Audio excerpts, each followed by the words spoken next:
Olá, comunidade querida do canal Paz e Bem, comunidade querida da Pós TV 247, eu sou Mauro Lopes.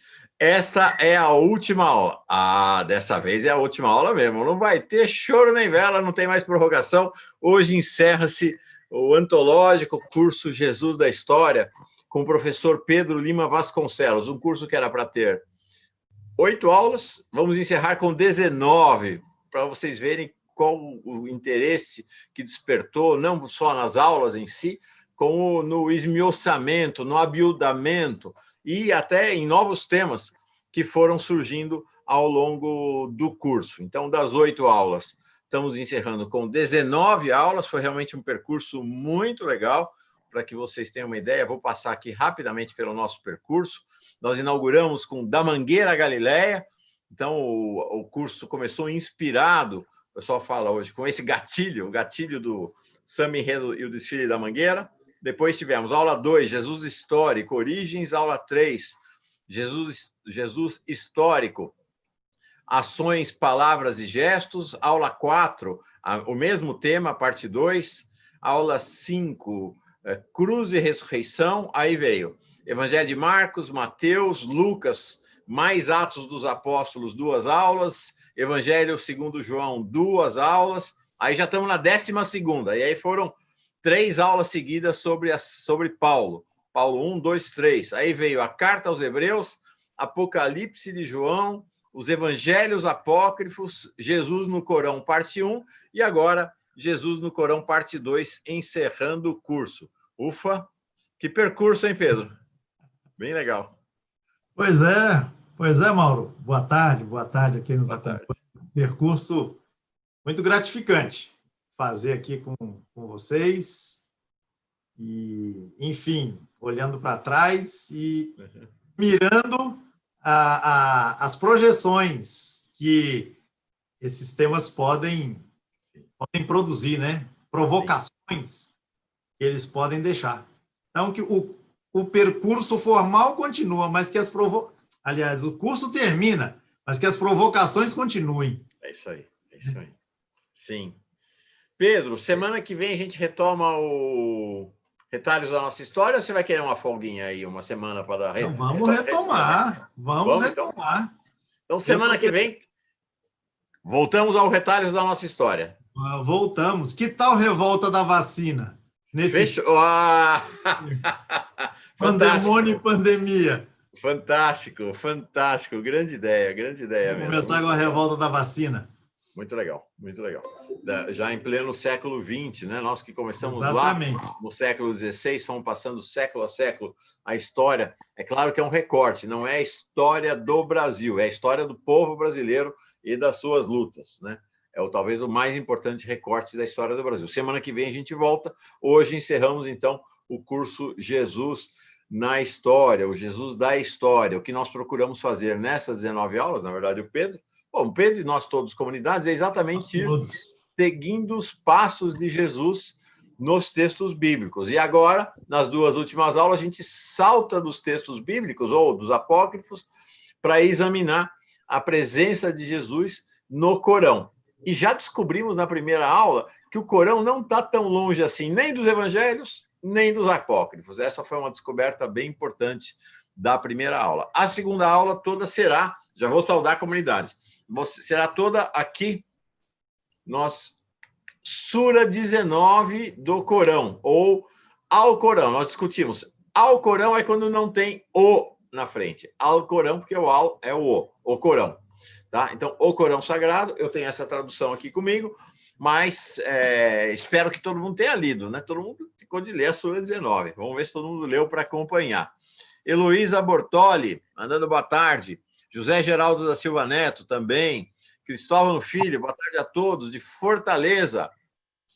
Pedro, que história é essa de Jesus falar ainda no berço? Essa é boa. Pois é. Pois é. Isto não é invenção corânica. Já adianta, isso não é invenção corânica. Então, pronto. Vamos saber disso daqui a pouquinho. Na semana passada, aprendi... Jorge Lula Barreto. Na semana passada, aprendi muito sobre o Corão. Sem a menor dúvida, hoje aprenderei muito mais. De Piauí, na Bahia. Muito bem chegado, Jorge. Maria de Fátima Lima Vasconcelos, a irmã do nosso Pedro, está aí. Não faltou nenhuma aula. Beijo para minha mãe. Não, assídua. Vai levar o diploma. Legal, que bom, Maria de Fátima. Muito bem chegada, viu, Fátima? Olga Falcucci, mandando a saudação dela também. Maria de Lourdes Gonçalves, Marina Alves da Silva Couto, Lázaro César da Silva, Maria Tereza Alves da Silva, Tânia Gabos, ou Gabos, prontíssima para ver e aprender como sempre. Ernesto Bechelli, boa tarde a todos. Pena que está terminando. Pois é, mas foi demais. Ele mesmo diz aqui de Itanhaém, São Paulo. Maria Neuza. A Olga Falcucci dizendo: Pedrinho, você está cada vez melhor desde que o conheci na Igreja São Pedro, anos 90. Casa da Sônia, com suas aulas no Itebra. Grande abraço. Nossa, faz tempo, hein? Faz tempo. Cândida manda boa tarde.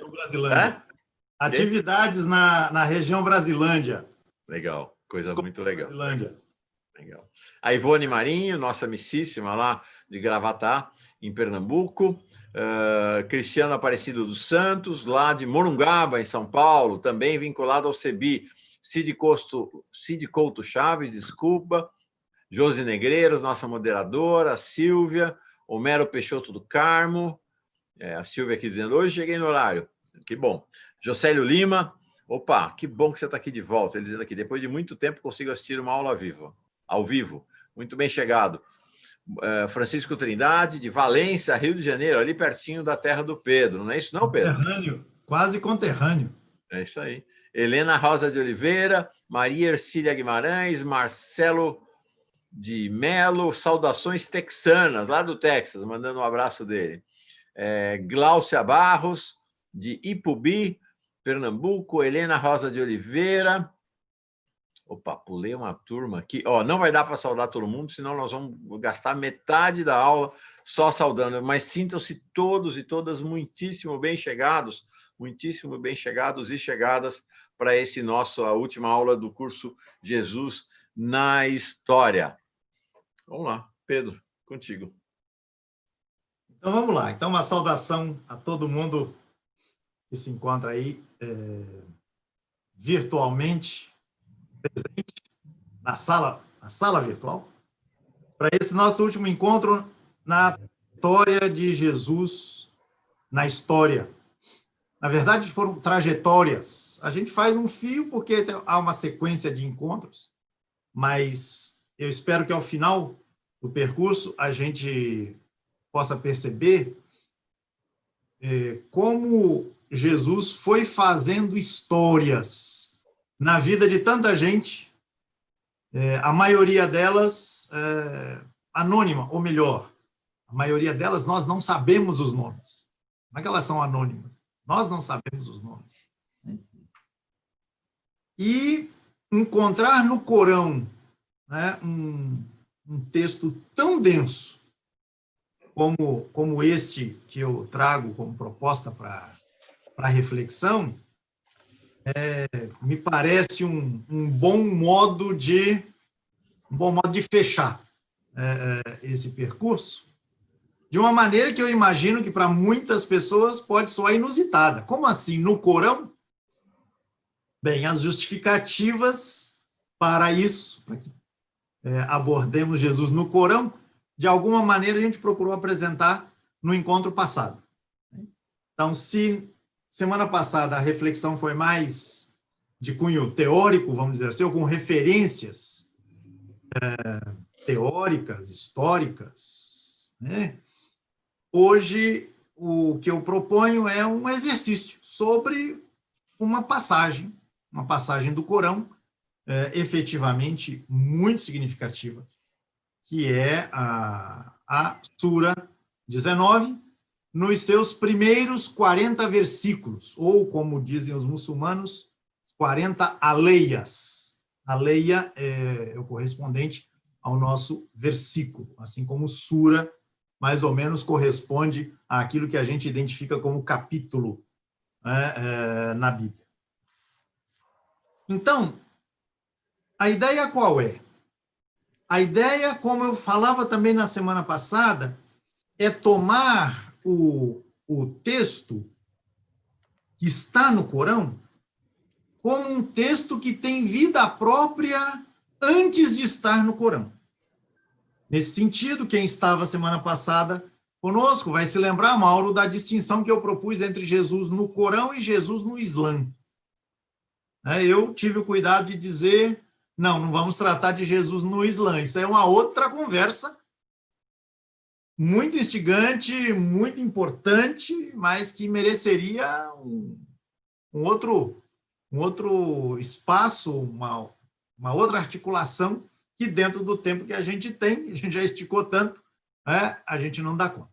Então, trata-se de olhar Jesus no Corão e, na verdade, olhar Jesus numa passagem, numa página que hoje compõe o Corão.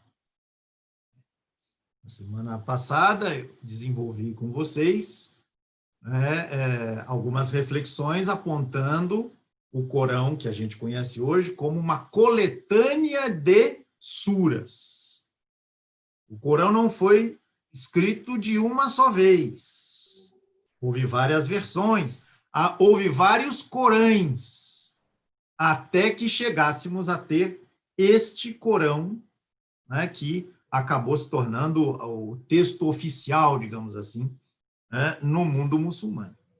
Eu estou querendo abordar o texto da atual Sura 19 numa etapa prévia, no momento em que este texto circulava como uma unidade independente, antes de ele ser reunido a outras suras para a composição do atual texto, o texto que a gente conhece.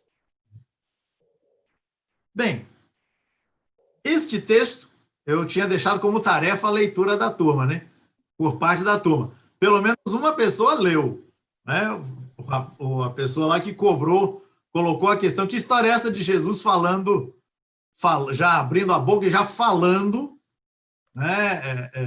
fazendo um discurso, ainda no colo da mãe. E eu dizia, isso não é invenção corânica, não. Já havia tradições no mundo oriental, aqueles séculos, que apresentavam Jesus dessa forma. Na verdade, o que eu desejo mostrar aqui, Mauro, é como este texto, tomado assim, isoladamente, ele está profundamente enraizado em tradições referidas a Jesus que estavam presentes no mundo antigo daqueles séculos da chamada Antiguidade Tardia. Não sei se todo mundo conhece esse conceito de Antiguidade Tardia. A gente costuma dizer, nas aulas de história, a gente ouve nas aulas de história que você tem a história antiga e você tem a história medieval. E o marco divisor entre esses dois momentos da história seria a queda do Império Romano, a queda de Roma na mão dos chamados povos bárbaros, no final do século V. Mas o que a gente tem visto, e alguns historiadores já vêm mostrando há um bom tempo, é que a passagem da antiguidade para a chamada Idade Média, ela não se deu por decreto.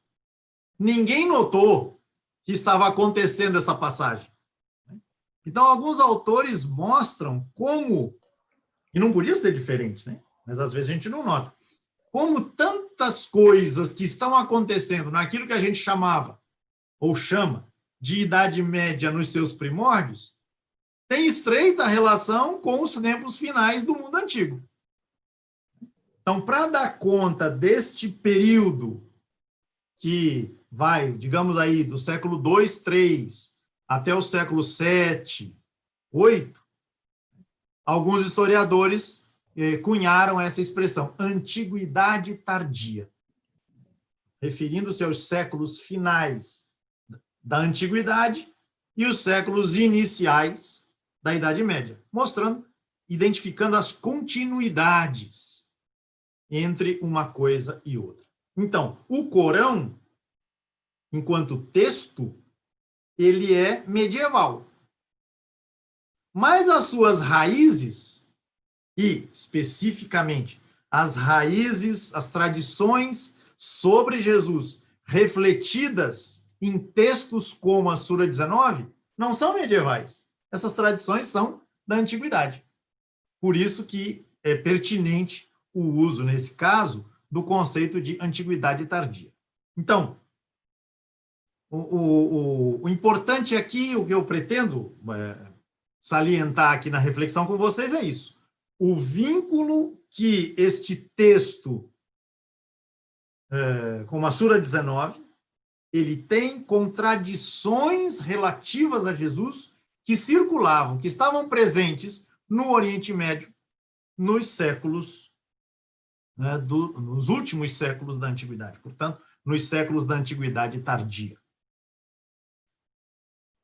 Então, isso para efeito de introdução. Então, todo mundo com o texto na mão aí, né? Vamos a ele. Pois é, vamos lá. Vamos a ele. O texto começa, Mauro, com uma nota enigmática. 5 sílabas. Kaf, Ha, Ya, Ain, Sad. E o que é isso? São 5 letras do alfabeto árabe. Agora, o que estas letras estão fazendo aí? O que elas estão fazendo aí? Opa! Apareceu um PowerPoint. Apareceu. Apareceu um PowerPoint. Deixa eu ver se eu consigo aumentar ele aqui ou se ele vai desaparecer. Você me diz, Pedro. Vou tentar colocar ele no formato visualização. Eu só não sei se ele vai... Deixa eu ver. Continua aparecendo? Que beleza, que beleza. Ah, então perfeito. Ótimo, legal. Maravilha, maravilha. Então vamos para a página seguinte. Aí, Kaf, Ha, Ya, Ain, Sad. Lá no alto. É uma introdução, é uma abertura com essas 5 letras do alfabeto árabe. Ninguém sabe o que isso significa.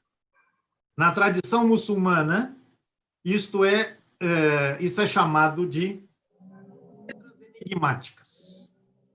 E conjuntos de letras enigmáticas estão no início de várias suras do Corão.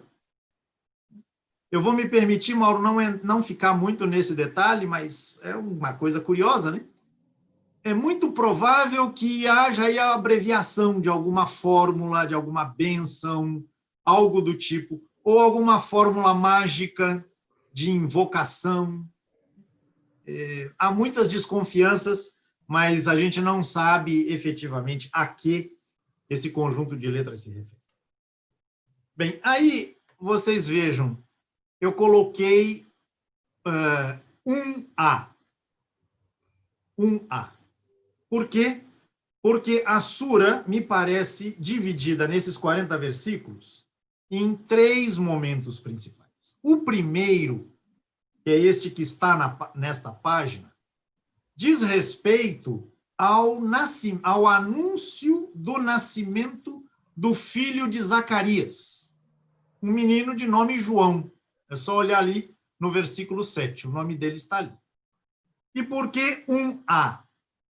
Porque, você pode virar a página, Mauro, por favor? Eu tenho a sequência, que é um arremate ainda sobre a figura de João. Então, do versículo 2 ao versículo 15, nós temos a primeira parte subdividida em 2 momentos, em que se trata do anúncio do nascimento de João e ainda uma espécie de sumário, uma espécie de resumo, né, sobre esta figura. O segundo momento... Que é uma narrativa muito, guarda similitude com a de Lucas, né, do Evangelho. Eu vou voltar a isso. Vou olhar o conjunto para depois a gente olhar. Ok. Posso ir para a próxima, então? No detalhe. Tá bom. Por favor. A segunda parte se divide em 3 momentos. Então, 2A, 2B e 2C. São 3 slides, Mauro. E aí eu tenho o quê? O anúncio do nascimento de Jesus feito a Maria. E aí, quem olhar com cuidado vai ver. Tem Lucas aí. O texto de Lucas está aí por baixo. Então, o anúncio do nascimento de Jesus comunicado a Maria. Agora, o 2b. Você já passou para ele. É o anúncio do nascimento de Jesus. Aliás, o anúncio, perdão, é o relato do nascimento de Jesus. Neste texto, Mauro, já adianto também para a turma, nós não temos paralelos com o texto de Lucas. Vamos encontrar outros paralelos. Já vai encontrar.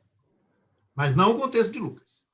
É o momento em que o texto hoje corânico ele se descola dessa matriz literária que até então estava servindo o texto de Lucas. 2c, então, página seguinte.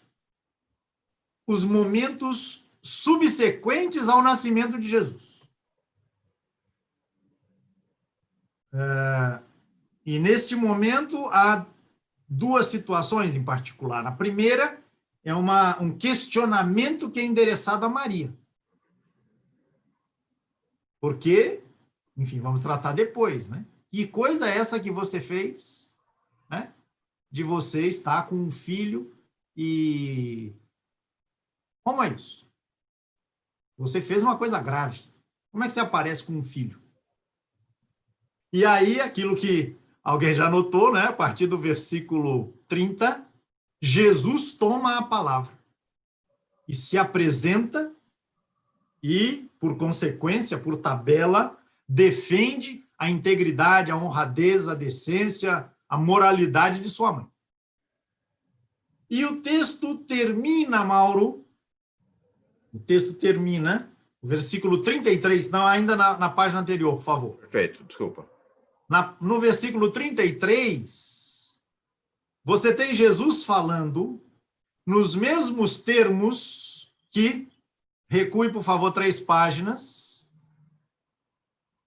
aí se fala de João no versículo 15, falando da paz sobre ele, João, e lá no 33, Jesus, no dia do seu nascimento, no dia da sua morte e no dia da sua ressurreição.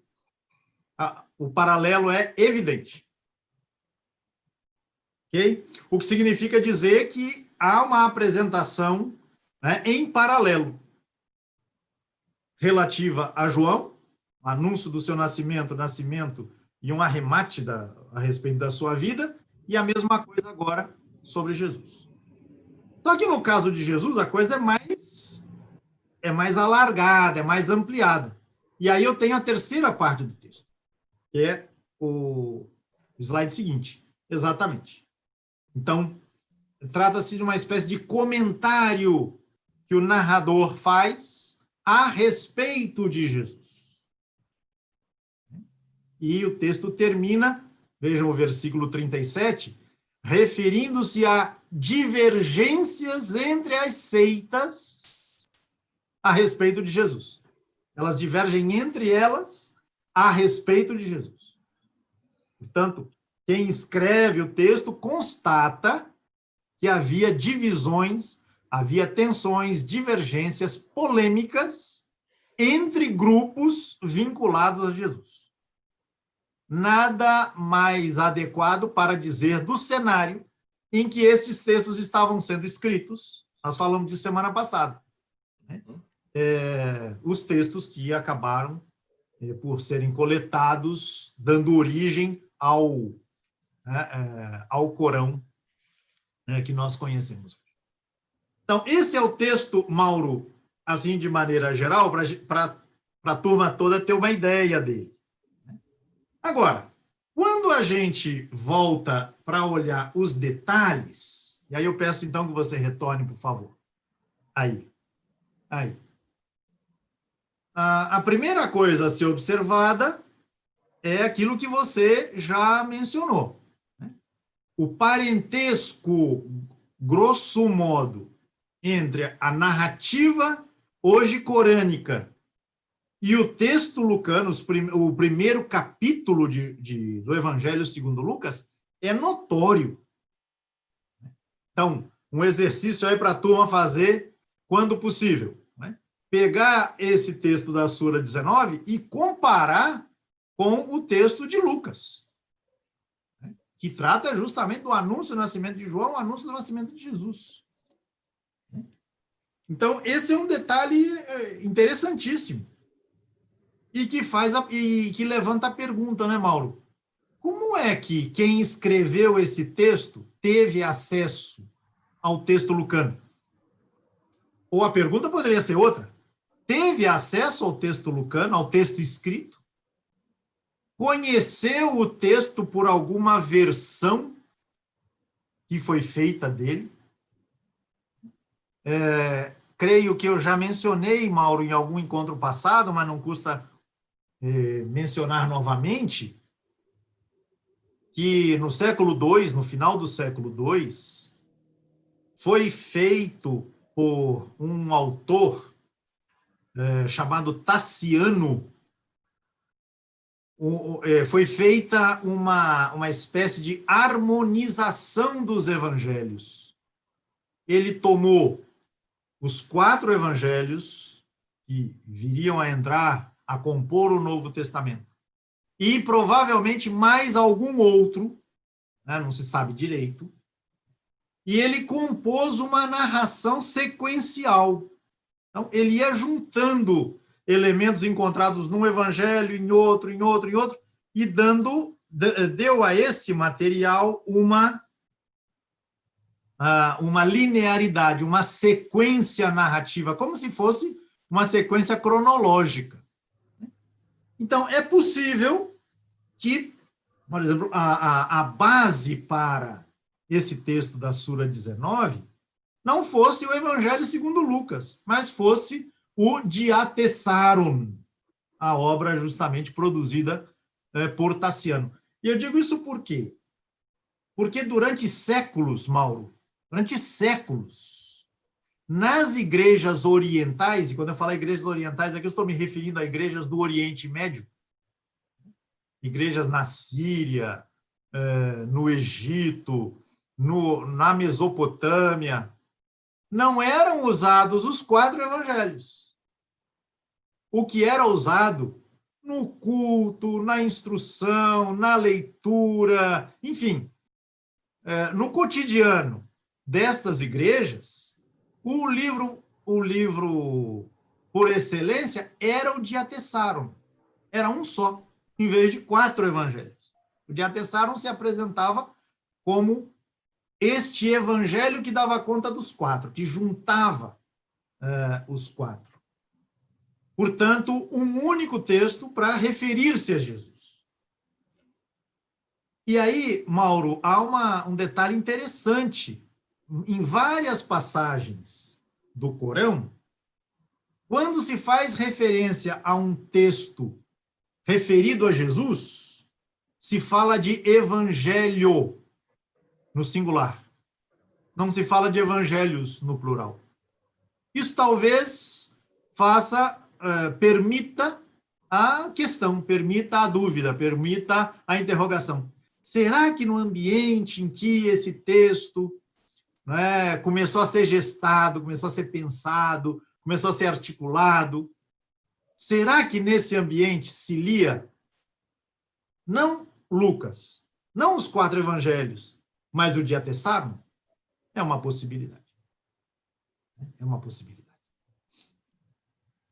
Então, essa estrutura geral da Sura 19, no que diz respeito a João e Jesus, ela ou vem de Lucas, de maneira direta,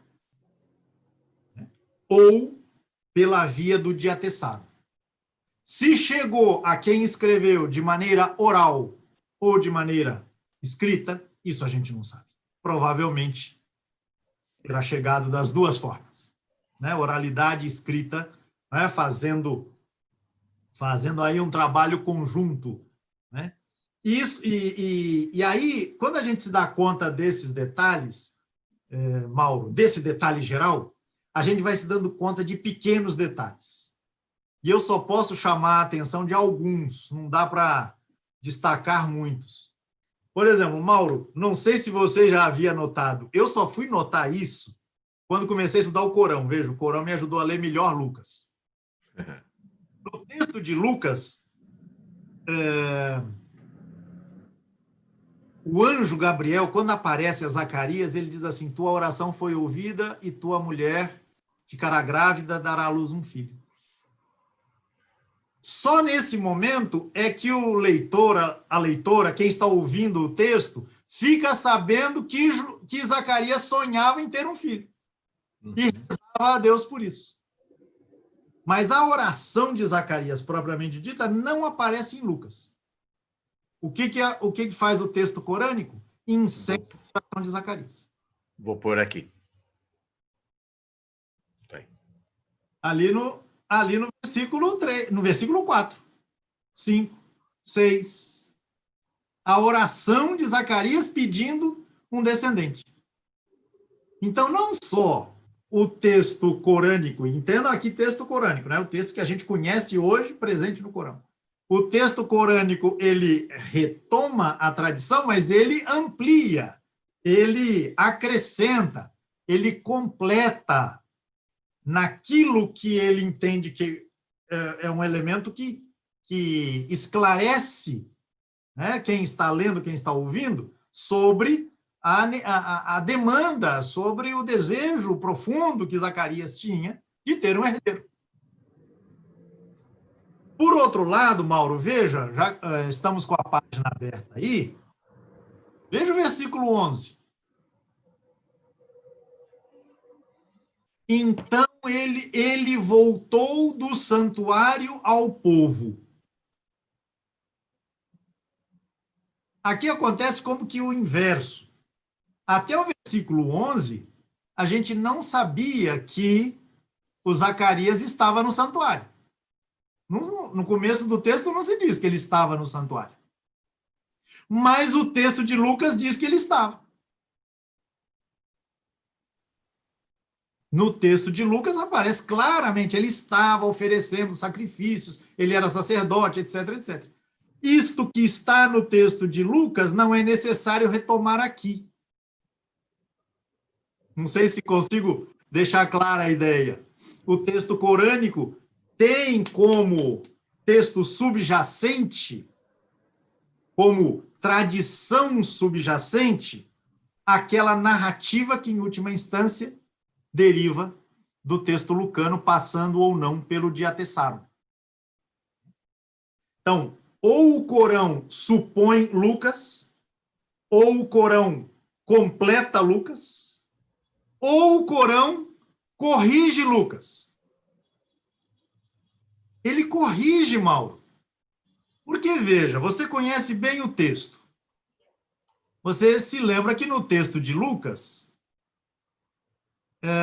Zacarias duvida de que será possível a ele ter um herdeiro, porque ele já é idoso, a mulher dele também já é idosa, e como é que vai ser? E aí o anjo Gabriel fica irritado com ele e diz, olha, só para você ficar sabendo, só para você não duvidar mais, você vai ficar mudo até que o menino nasça. Você se lembra disso? O mesmo não acontece quando Maria, estou falando do texto de Lucas, Maria coloca o mesmo tipo de dificuldade. Como é que vai ser isso? Eu não conheço varão, como é que vai ser isso? O Gabriel, se fizesse justiça igualitária, ele teria que punir Maria também. Vamos combinar aqui? Porque a dúvida dela é similar à dúvida de Zacarias. Ele não o faz. Né? Não estou defendendo castigo, né? Como parece que o ministro da Educação defende. Né? Mas não é isso, não. Mas, em termos do paralelismo narrativo, chama a atenção que... Vale a pena ver. Na verdade, a contraposição é quase igual. Olhando do ponto de vista do lugar de fala, né, para usar uma expressão corrente, de cada um deles. Né? O Zacarias fala assim, para levantar o obstáculo. Pois eu sou velho e minha esposa é de idade avançada. Pois Esse é é. o lugar de Maria, fala de Zacarias. O lugar de fala da Maria é: como vai ser isso se eu não conheço homem algum? É o Pois lugar de é. fala de uma virgem. Grosso modo, as duas dúvidas estão ali emparelhadas, né? Mas Gabriel, o anjo, trata uma dúvida e outra dúvida, né, diferentemente, 2 pesos, 2 medidas.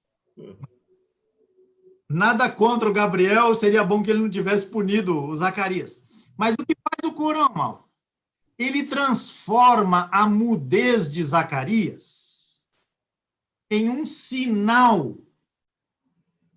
E não é um sinal que Gabriel manda, é um sinal que Gabriel manda porque Zacarias pediu. Veja ali no versículo 10. 10. E a mudez não vai durar o tempo todo da gravidez, até o nascimento de João, vai durar 3 dias.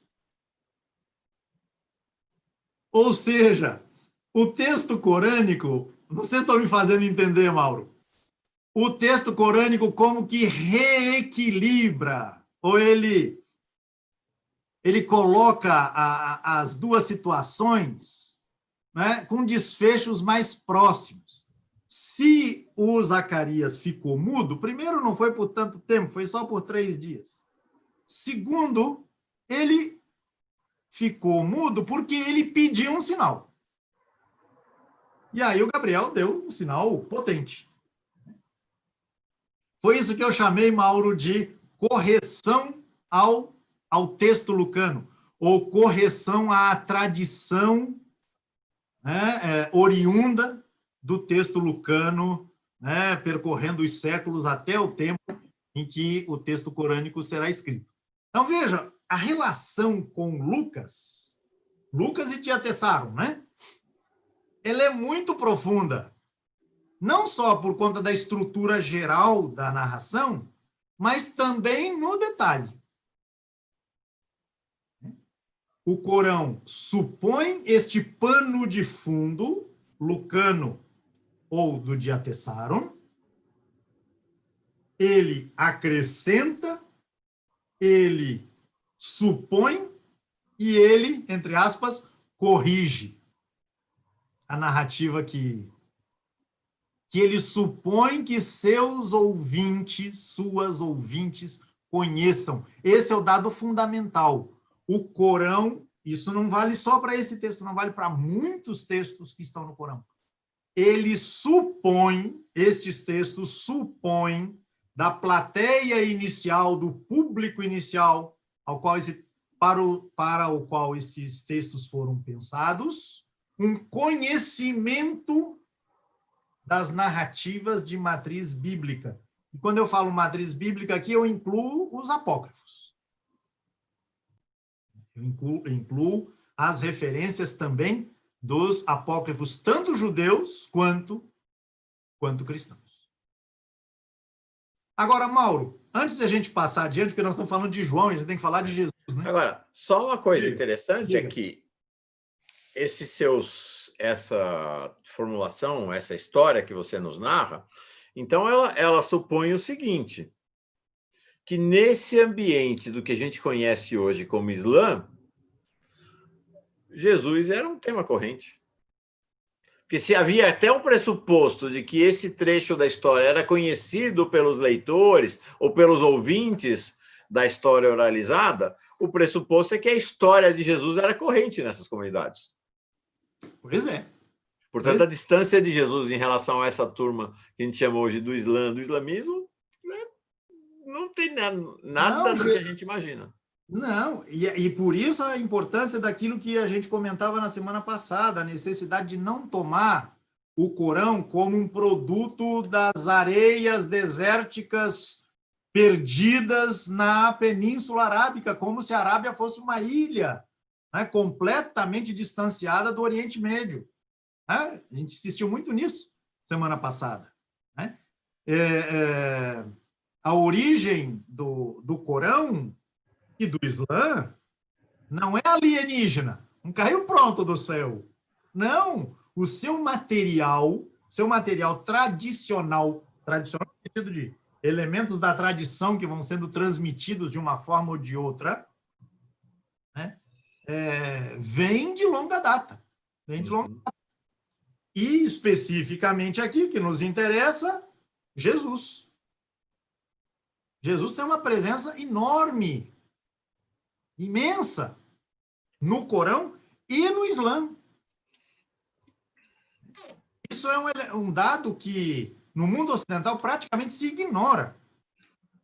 No mundo marcado, né, pela tradição judaico-cristã, isso praticamente se ignora. Mas isso tem a ver com o quê? Com aquela ruptura da qual a gente falou semana passada. Sim. É como se Corão e Islã nada tivessem a ver com o mundo do qual surgiu o judaísmo, surgiu o cristianismo. Nós não vamos tratar disso hoje, né, Pedro? Nem é nosso tema, mas podemos até pensar numa mesa redonda, num diálogo teu com alguém mais para frente, que é as implicações políticas e geopolíticas desse fato, porque isso estabelece muito mais identidades históricas e de raiz entre esse povo do Islã e o povo cristão do que nos fez crer nossa vã filosofia ao longo dos séculos, né? E a vã teologia também. Exatamente. É isso aí. E se você faz o mesmo raciocínio, Mauro, que você fez em relação a Jesus, você faz em relação a Abraão, você tem que incluir aí os judeus. A tradição judeus, exatamente. Exatamente. Há um autor, você deve conhecer, deixa eu ver se eu me lembro do nome dele. Karl Josef Kuschel. Foi amigo, é muito amigo ainda, creio, do Hans Küng, um teólogo alemão. Ele tem um livro chamado Discórdia na Casa de Abraão. O que une e o que divide judeus, cristãos e muçulmanos. Se não me engano, esse livro não existe em português, mas existe em espanhol. Discórdia na Casa de Abraão. Onde ele mostra também, né, justamente essa presença marcante da figura de Abraão no seio das três tradições. Agora, no caso de Jesus, é isso que você disse. E se a alguém causa surpresa que a presença de Jesus seja tão marcante no Corão, ou especificamente neste texto, né, como ilustração, né, com o que a gente já viu, aguarde porque vem mais. Vamos embora. Então vamos? Vamos embora. É possível voltar lá ao PowerPoint? Claro, a hora que você quiser, você manda. Eu não sou Deltan Dallagnol ou Deltan de Ningueiro, PowerPoint. E aí vamos mostrar as provas, né? Não bastam convicções. Não é isso? É isso aí. Então, eu vou deixar João de lado, vou passar duas páginas. Isso, mais uma, por favor. Aí. Não vou centrar também muito tempo aqui, porque daqui a pouco você diz que a gente tem que terminar e eu fico com o pincel na mão, né? Então, mas essa passagem, então, já da parte 2 do texto, né, referida a Maria e ao anúncio do nascimento de Jesus, que é feito a ela. É só pegar o texto lucano, Lucas 1, 26 a 38, e fazer a comparação. As referências estão todas aí. Todas. Até a referência, Mauro, veja ali no versículo 17. Enviamos-lhe o nosso Espírito. O nosso Espírito. É Alá falando, né? Você tem o Espírito de Alá enviado a Maria. Se você pega o texto de Lucas, ela pergunta, né, como você leu, como será isso se eu não conheço o homem? E ele responde, o Espírito Santo virá sobre ti. Olha aí, até no detalhe. Você tem uma apropriação de uma referência que vem de uma tradição tão antiga. Né? A pergunta que ela faz no versículo 20 é a mesma pergunta que Maria faz no texto de Lucas. Basicamente a mesma pergunta. Né? Mas, Mauro, eu queria passar a cena seguinte. Porque Bora. a gente tem uma preciosidade, é um tesouro. Veja, Mauro, que o texto que hoje está no Corão, ele não fala de José. Portanto, se trata da concepção de Jesus por uma mulher que não tem homem. Vamos usar essa expressão assim. Numa sociedade patriarcal, como a gente sabe que eram as sociedades daquele tempo, e hoje, né? Por que não? Mas estamos falando daquele tempo. Isso não pode não produzir um impacto tremendo, tremendo. E nisso, Mauro, o texto corânico, ele é mais radical do que os textos do Novo Testamento. Porque no Novo Testamento, o José está ali, né? É José, no texto de Mateus, a gente trabalhou isso no encontro sobre Mateus. É José que tem dúvida. E aí o anjo resolve a dúvida lá com ele e fica tudo bem solucionado. Aqui não.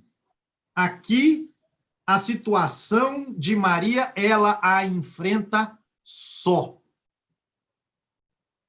Só.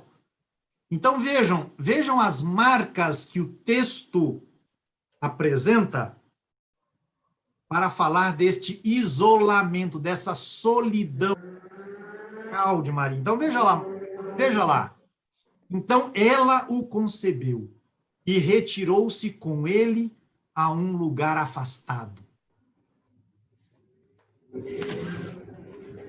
Um lugar afastado. Ela está sozinha. Não tem apoio de ninguém. E por que ela foi para um lugar afastado? Não é difícil suspeitar. Não é difícil suspeitar. E se a suspeita não aparece, mais adiante ela vai ficar... Aquilo que agora é suspeita, lá adiante vai ficar evidente. Mas, Mauro, vamos adiante. Então, ela passa, como no texto corânico, Maria passa os 9 meses da gravidez num lugar afastado, abandonada, e só, vivendo a vergonha de estar grávida nesta condição. É que apareceu, já apareceu no versículo anterior, nos versículos anteriores. Pronto. Sim, mas eu preciso do texto ainda na página... Ah, desculpa, entendi que era para passar, perdão. Não, tem muita coisa aqui, Mauro. Você daqui a pouco vai dizer que já tem que acabar, eu tenho que correr aqui, porque senão... Vamos embora. Veja, olha o desespero de Maria, que aparece no texto com a chegada das dores do parto. O que ela fala, Mauro, veja, se refere aos 9 meses. Eu desejaria ter morrido antes disso. Estaria no esquecimento, esquecida. Então, esta frase não se refere só à agonia do momento do parto, mas ela é uma síntese daquilo que esta mãe solteira viveu ao longo dos meses da sua gravidez. Esse ponto é fundamental a gente não perder de vista. A tradição muçulmana conserva, por conservar este texto, uma tradição em que a Sagrada Família é feita de 2 pessoas. Jesus e sua mãe. Isso não é pouca coisa. Não. Não é pouca coisa. Esta leitura muda todo o assentamento da chamada civilização ocidental e cristã. Pois é. Mas está lá. Assim. Não há José no texto. Não há José no texto. Agora, Mauro, veja um detalhe. No versículo 23. Então a conduziram, as dores do parto, né? As dores do parto a conduziram ao tronco da palmeira Veja, é um detalhe, mas é um detalhe importante. Ao tronco da palmeira. Que palmeira? Se o texto dissesse de uma palmeira, bem, tudo bem, né? O tema palmeira é apresentado a quem está ouvindo ou quem está lendo o texto. Mas quando o texto diz ao tronco da palmeira, que impressão ele passa? Ele passa a impressão de que o público já sabe da coisa da palmeira.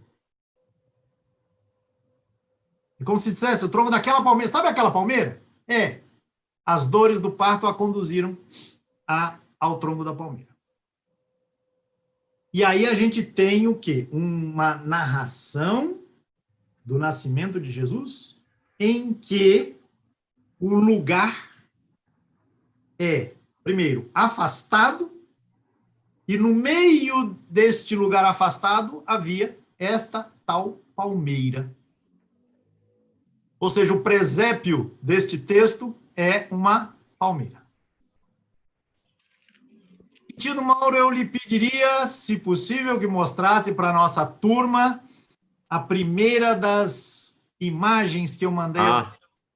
Sim, perfeito. Vou tentar aqui, um minutinho só. Por favor. Deixa eu ver aqui. A meu ver, belíssima. Belíssima.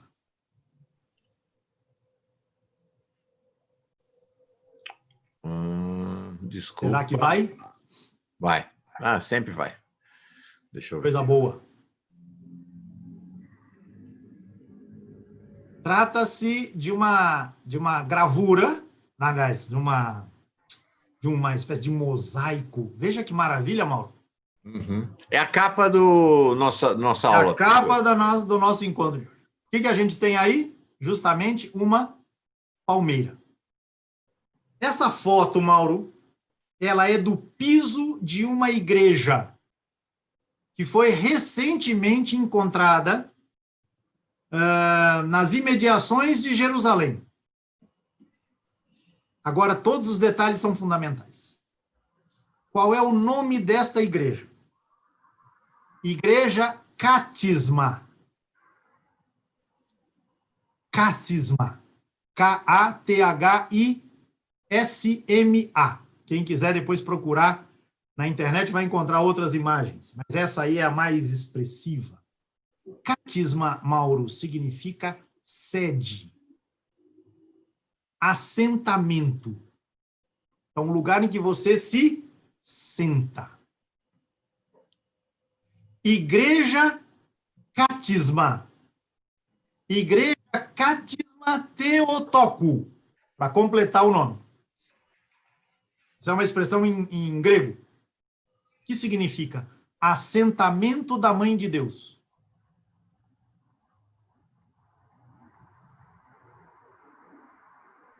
Assentamento da Mãe de Deus? Como?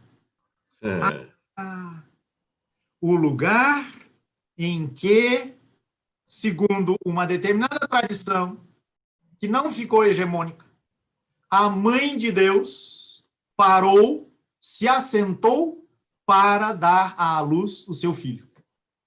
Por isso, a igreja do assentamento da Mãe de Deus.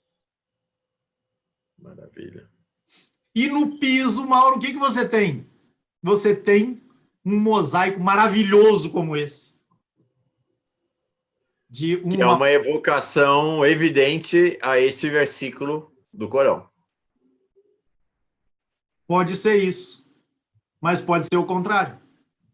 Sim. Que esta igreja, com esta referência icônica, tenha servido de base para a escrita do nosso texto. Perfeito. Um estudioso que diz, são dois testemunhos que nós temos que falam de nascimento de Jesus relacionado a uma palmeira. É a igreja Catisma e a Sura 19. Qual é a relação entre um texto e qual é a relação entre um testemunho e outro? O José Geraldo da Silva Neto e o Igor Coelho dizem que nas versões que eles têm do Corão está escrito tamareira em vez de palmeira. Tudo bem, Tudo bem, mas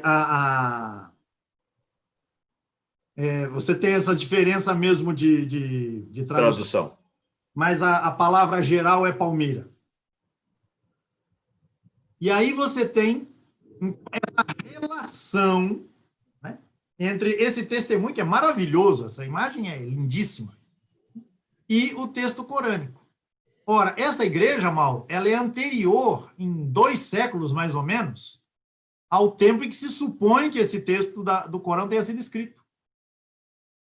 Por isso que eu estava colocando a você a possibilidade inversa de que a igreja Cátisma, as peregrinações que se faziam a ela para visitar o lugar em que Jesus teria nascido, em que a mãe dele teria parado, né, porque as dores do parto, né, a acometeram ali, né, que tudo isso repercutisse na confecção do texto. Perfeito. Quer dizer, nesse caso, o Corão seria a consolidação de uma tradição já pré-existente. Exatamente. Agora, essa tradição, Mauro, ela bate de frente com outra. Qual é a outra? De que Jesus nasceu em Belém.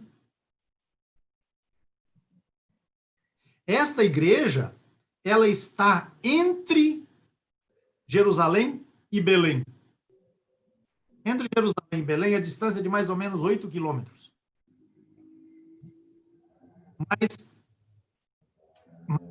não chega a Belém porque as dores do parto impedem que ela continue a caminhada. Quem é que conta isso, Mauro? Quem conta isso é o proto-evangelho de Tiago. Aquele evangelho apócrifo ao qual a gente fez referência na semana passada. Em outras palavras, o texto da Sura 19, né, reproduz, né, expressa em palavras aquilo que a igreja Cátisma expressa arquitetônica e artisticamente, mas, por sua vez, a igreja Cátisma, ela é devedora de uma tradição literária anterior que é representada pelo proto-evangelho de Tiago, contando desse nascimento num lugar ermo, num lugar que não é numa cidade nem em outra, portanto, não havia ajuda, não havia apoio. No texto do proto-evangelho de Tiago, Mauro, se diz que Maria ficou ali e José, que ali José existe, ele vai a Belém buscar ajuda. Mas no meio da ida e volta dele, Jesus nasce. Ou seja, Jesus nasce sozinho com sua mãe. E com a referência da palmeira. E ainda mais, Mauro, se a gente volta ao texto corânico, há um outro detalhe importante. Conta-se que naqueles tempos em que a igreja Cátisma existia e era um lugar de peregrinação, né, etc., corria ali, a página anterior, Mauro, por favor, corria ali um veio de água. Ora, o que a gente tem no texto corânico? Além da palmeira que se inclina para que Maria possa se alimentar, o que mais acontece? Olha, está escrito lá. Fez correr teu Senhor debaixo de ti um regato. Ou seja, para que ela possa beber água, possa se saciar. Então, veja, tudo se junta de maneira maravilhosa. Então, a palmeira, o lugar deserto e a fonte de água. Tudo isso está na igreja Cátisma, tudo isso está no texto corânico. Agora, Mauro, posso complicar mais um pouquinho? Só uma questão. A igreja Cátisma é uma igreja cristã. Sim. Perfeito. Não é uma mesquita, é uma igreja cristã. Ela se tornou mesquita muçulmana depois? Lá. Tá. E há um autor que eu respeito muito, um grande estudioso da Sura 19, ele trabalha em Bruxelas, ele apresenta num texto muito, muito perspicaz que nos primeiros tempos, ali quando quando o grupo muçulmano ia emergindo, cristãos e muçulmanos partilhavam esse espaço da Igreja Catecisma. Por quê? Porque não se viam como grupos opostos. Era mais uma corrente no interior de um cristianismo muito multifacetado. Depois é que as divergências vão se estabelecendo, as fronteiras vão sendo demarcadas. Mas nesse momento, não. Quase que falar de cristãos e muçulmanos é uma redundância, porque antes de se definirem como muçulmanos, essas pessoas eram cristãs, eram judeu-cristãs, eram de alguma daquelas seitas às quais faz referência o próprio texto corânico. Não havia fronteira estabelecida. Essa igreja existe, né, Pedro? E está ali à beira de Jerusalém, né? Existem as ruínas. Uhum. Encontrada recentemente. Havia notícias a respeito dela, mas a construção tinha desaparecido. E foram encontradas as ruínas. Por isso, aquela imagem é uma imagem do piso. Sim. Basicamente, foi possível de ser reconstruído. Então, a gente tem notícias da Igreja Catecisma por descrições que foram feitas dela ao longo de muito tempo e pelos achados que a arqueologia fez não tem mais que 20 anos. É uma descoberta bastante recente. Agora, Mauro, quero complicar mais um pouquinho. Passe uma página aí para o nosso pessoal, por favor. Versículo 24. Depois que Maria expressa sua angústia radical, querendo ter morrido, etc., aí diz o texto, então chamou, e não se diz, Mauro, quem chamou. Eu coloquei ali uma voz, coloquei entre colchetes, porque isso não faz parte do texto. Mas não se diz que foi alguém do sexo masculino, alguém do sexo feminino, não se diz. Mas, veja lá, Mauro, alguém chamou de debaixo dela. Ora, quem foi? Quem é que estava embaixo de Maria? Que tinha acabado de dar à luz? O molequinho. É o molequinho. Acabou de nascer. E o menino já nasceu, já está falando. Aí alguém já no começo aí você registrou, né? Já tinha notado isso. Mas que história é essa do moleque que já nasce e já sai falando? Não foi nem quando ele ficou no colo da mãe. Antes mesmo de a mãe o pegar no colo, o moleque já falou. Essa tradição de crianças que falam assim que nascem é um tema de muitas lendas que corriam o mundo antigo. E não foi o primeiro texto a falar disso sobre Jesus. Não foi. Eu remeto, sem que eu tenha tempo de entrar em maiores detalhes, eu remeto quem tiver interesse ao Evangelho, deixe-me achar aqui, Mauro, nas minhas anotações, ao Evangelho Sírio-Árabe da Infância. Um dos apócrifos. Alguns chamam de Evangelho Árabe da Infância. Outros chamam de Evangelho siríaco, árabe da infância. Veja, um texto que é conhecido em árabe. O Corão, que a gente conhece, também está escrito em árabe. Mas parece que ele foi escrito em siríaco. Siríaco é uma derivação do aramaico. O aramaico, o tronco do qual vem o hebraico, que está na Bíblia, vem o siríaco e vem o árabe. Então, parece que originalmente esse livro foi escrito em siríaco e depois vertido para o árabe. Pois lá, se diz que Jesus, quando estava reclinado no berço, disse à sua mãe: eu sou Jesus, o Filho de Deus, o Verbo, a quem tu deste a luz, de acordo com o anúncio do anjo Gabriel. Né? Então, esse tema da criança que fala estando no colo da mãe, no berço ainda.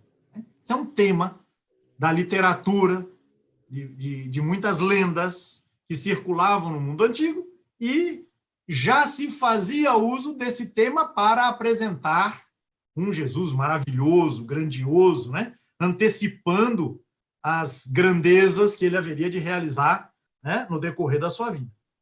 Então, não é uma invenção corânica, muito menos muçulmana, para falar de Jesus. Agora, Mauro, ainda nesse versículo 24, há uma outra questão de enorme gravidade. O texto que nós conhecemos do Corão é um texto em árabe. Portanto, todo o trabalho que se faz sobre o Corão, sobre os textos corânicos, né, é com o seu texto em árabe. Mas o fato de que, como a gente está vendo, né, as tradições corânicas sobre Jesus, sobre tantos outros temas, remetem para um mundo, né, anterior. E sabendo que a língua árabe, ela é, naqueles tempos, uma língua relativamente nova, alguns autores meio heterodoxos, e eu gosto dessas coisas, eu sei que você também gosta, alguns autores mais ousados, eles propõem que talvez, Mauro e quem nos acompanha, talvez o pano de fundo de muitos dos textos hoje corânicos, e talvez muitos textos que hoje estão no Corão, na sua redação primeira, foram escritos em aramaico, ou em siríaco, e não em árabe. Isso é objeto de uma polêmica que você pode imaginar. É muito grande. Eu, pelo contrário, tomo essas referências como indicações muito sugestivas de processos, dinâmicas culturais, históricas, das quais a gente não faz a mínima ideia. Mas há um autor que escreveu um livro que só existe em alemão e em inglês, chamado Uma Leitura Ciro-Aramaica do Corão. Ele propõe, Mauro, um exercício de retrotradução. O que é uma retrotradução? É fazer mais ou menos o que o Shurraqi propõe no estudo dos evangelhos. Os evangelhos foram escritos em grego, como a gente já falou aqui tantas vezes. Mas, tudo indica, né? Jesus falou as coisas que falou, exatamente. Jesus falou as coisas que falou. Nós já tratamos desse livro aqui, né? Isso, exatamente. Então, o que o Shurraqi faz? Ele propõe uma espécie de tradução para trás.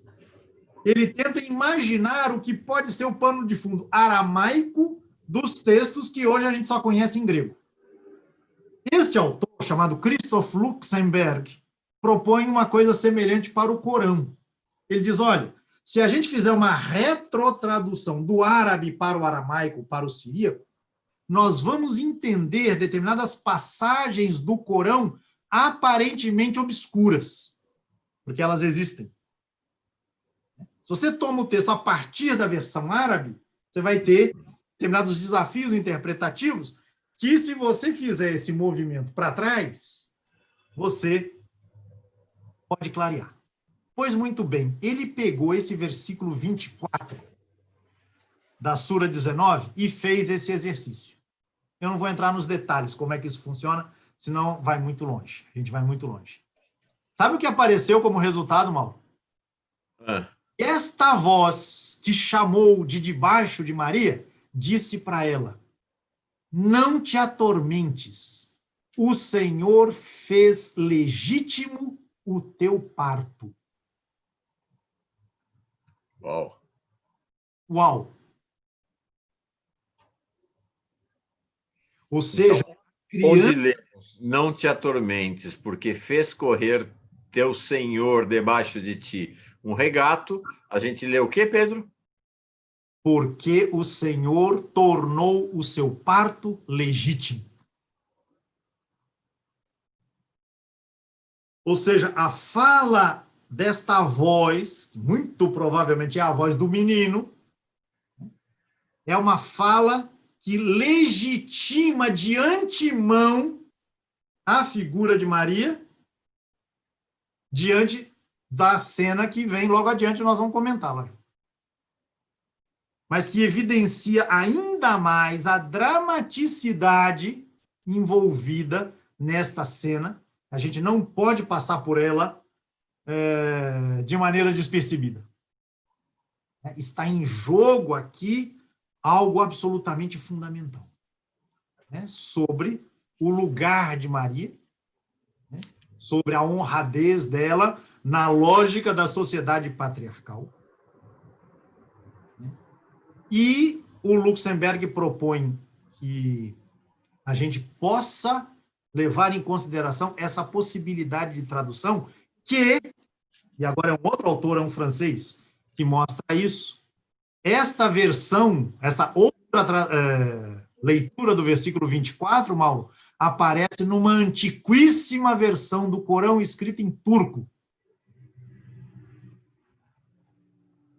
Ou seja, nós temos duas falas relativas ao versículo 24. Uma que remete para a fonte de água, que sacia a sede da mãe, que está exaurida, obviamente. E exaurida por tudo que ela está vivendo.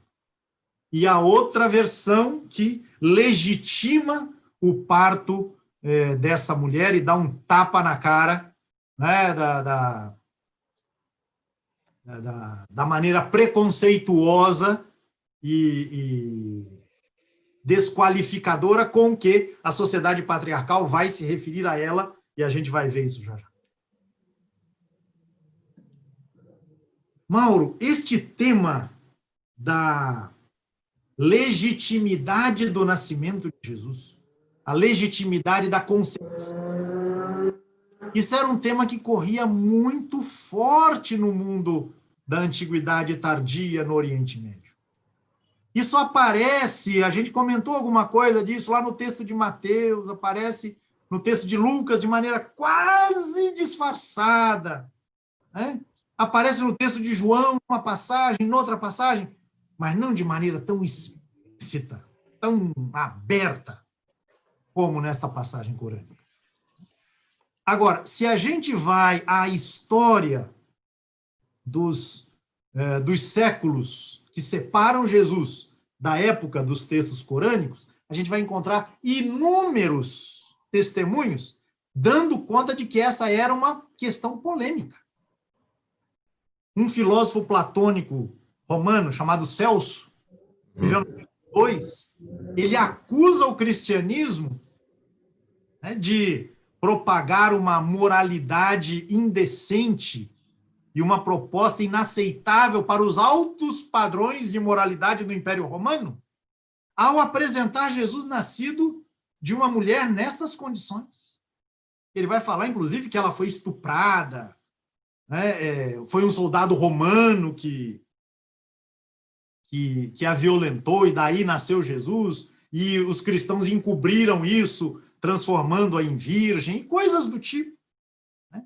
Em textos polêmicos que aparecem também nesses tempos, vindos de mestres judeus, na polêmica judeu-cristianismo, esse tema pegava.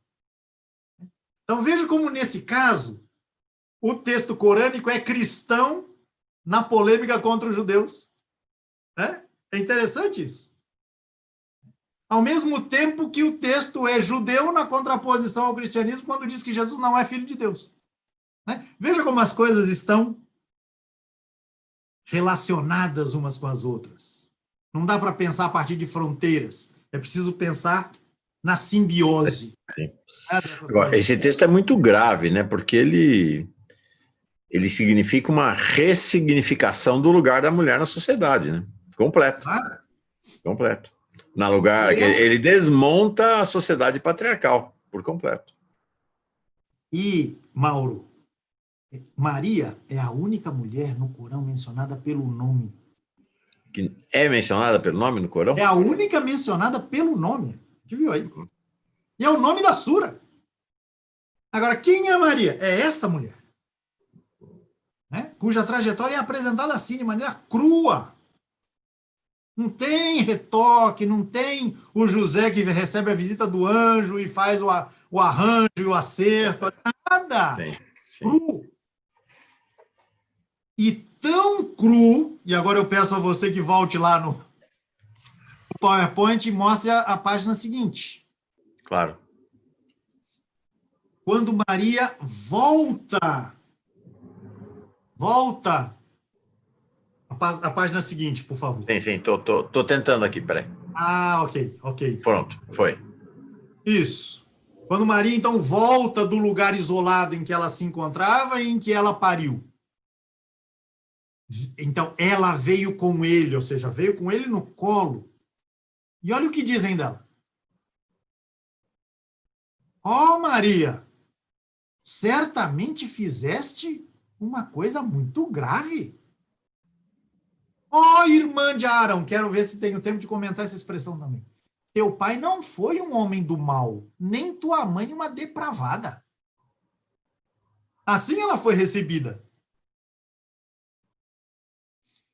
Este diálogo, Mauro, esse diálogo não, esse apedrejamento verbal, né, com que Maria é recebida, isso também ecoa páginas do proto-evangelho de Tiago, em que Maria é acusada em termos semelhantes a estes, não depois que Jesus nasceu, mas enquanto ela estava grávida.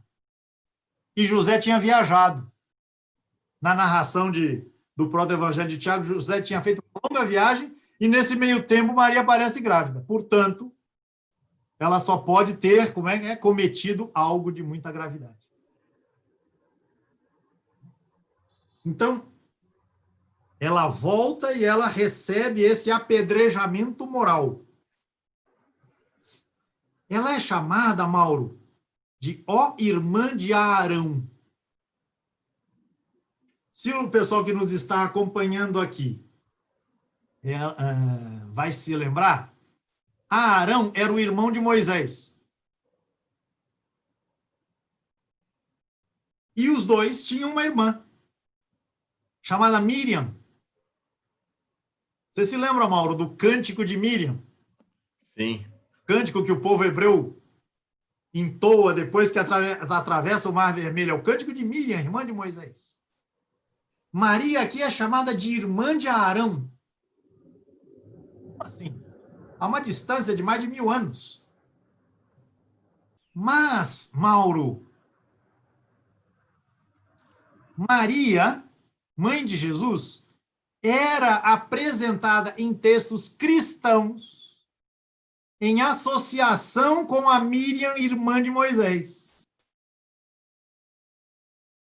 E muitas vezes, por conta desta associação, a própria Maria é chamada de irmã de Arão.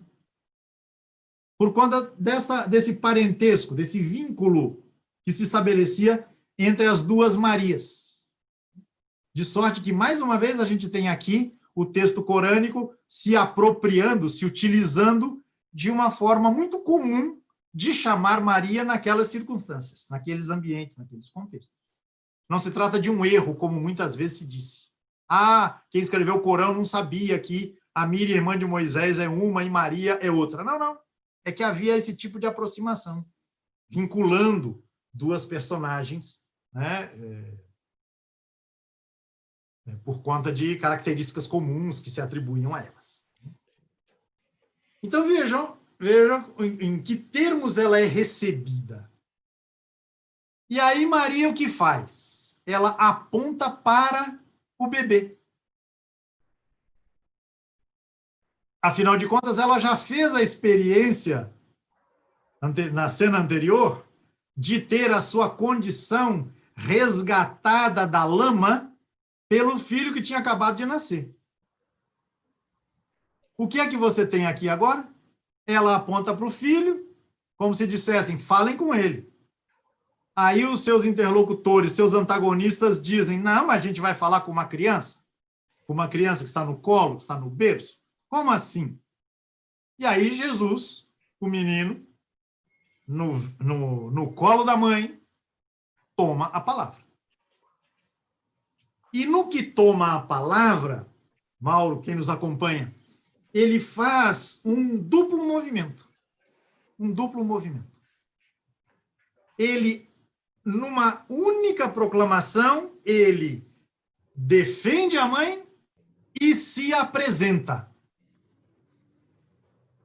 Porque na medida em que ele fala a partir do berço, né, as pessoas ficam atônitas e se dão conta de que estão diante de uma coisa grandiosa. Né? E tem que ficar todas elas, agora, as antagonistas, né, de Maria, tem que ficar envergonhadas por seu prejulgamento e por seu preconceito.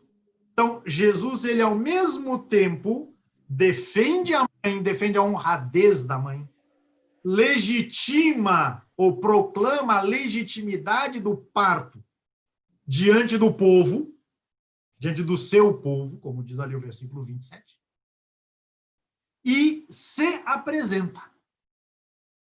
E aí, Mauro, é interessante a gente ver aquilo que Jesus diz, Jesus menino diz, e o que ele deixa de dizer. Então, eu sou o servo, ele me concedeu o livro. O livro. Veja, alguns acham que há aí uma referência ao evangelho, o evangelho no singular, o diatessaron, provavelmente. E me fez profeta.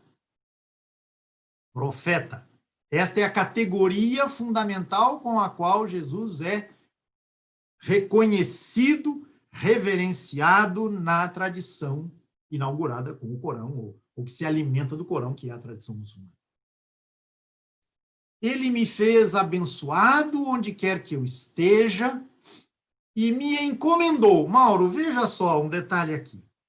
Ele me encomendou a oração e a pureza. A palavra pureza, eu a traduzi assim, levando em consideração a etimologia da palavra. Zakat. Só que zakat, em árabe, designa uma prática específica. Quem conhece os 5 preceitos que os muçulmanos devem tratar de observar, os 5 pilares do islamismo, um deles é justamente a prática da zakat, que é a esmola. Ou seja, a assistência às pessoas necessitadas. Veja que interessante, Mauro, que esta prática, né, do cuidado com quem tem necessidades urgentes, materiais, concretas, é chamada de pureza. Ou esta prática é nomeada com um termo que deriva de um termo que originalmente significa pureza. E aí, Mauro, se você vai para o Evangelho segundo Mateus, capítulo 6, eu vou só fazer a referência. Você vai encontrar lá as 3 obras que, de acordo com a piedade judaica, devem ser praticadas, que são a oração, a esmola e o jejum. Dessas 3, você tem 2 aqui. Veja como é que nós estamos em mundos... Não são mundos, é um mundo. É um mundo plural.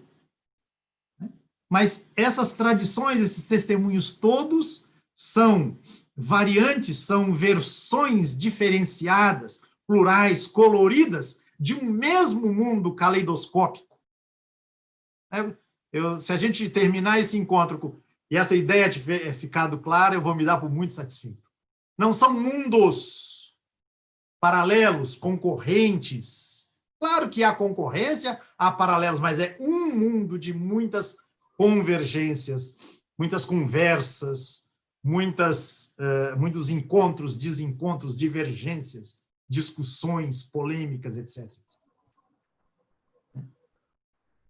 Bem, aí ele continua dizendo que Deus, Alá, e eu não sei se falei disso semana passada, é muito importante deixar claro, se falei, falo de novo. Alá não é o nome de Deus. Alá é o nome árabe que significa Deus. É um substantivo árabe que significa Deus. Então, falar profeta de Deus ou falar profeta de Alá, você está falando a mesma coisa? A mesma coisa. Então, ali no versículo 30, né? Sou servo de Deus. Em árabe se diz, sou um servo de Alá. Ok? Chego no versículo 33 e eu tenho lá aquele sumário, aquele resumo que anteriormente eu indiquei. Ele tem um paralelo com o versículo 15, né, na referência a João, né? A paz no dia do nascimento, no dia da morte e no dia da ressurreição. Na última linha aí desta página, tá lá? Tá vendo? Aqui referido a João. Paz no dia que ele nasceu, no dia que ele morreu e no dia que ele for levantado vivo. E aqui o 33 é quase uma cópia. Apenas que no caso do 33 é Jesus falando em primeira pessoa. É isso. Lá é o narrador falando sobre João. Eu quero emendar, Mauro, do 33 para o 34, porque o nosso tempo corre demais, mas eu não posso deixar de fazer uma referência a essa última página.